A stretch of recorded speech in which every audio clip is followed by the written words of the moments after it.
పాత్ర పోషించారు. పొన్నవోలు సుధాకర్ రెడ్డి గారి వాదన చిన్నదే, లేదా వీళ్ళ తరపున వాదన చిన్నదే. జడ్జి గారి ఇనిషియేటివ్ తీసుకున్నారు.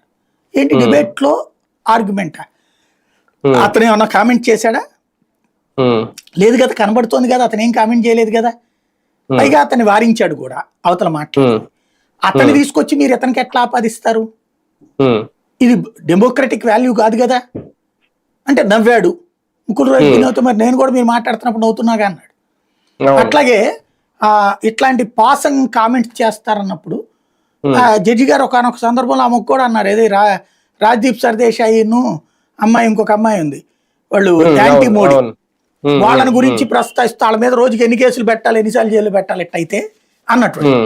అంటే ఈ విధమైనటువంటి భావ ప్రకటన స్వేచ్ఛ అనేటటువంటి దాన్ని ఇది చంపుతోందన్నటువంటి విషయాన్ని జడ్జి గారు గ్రహించారు.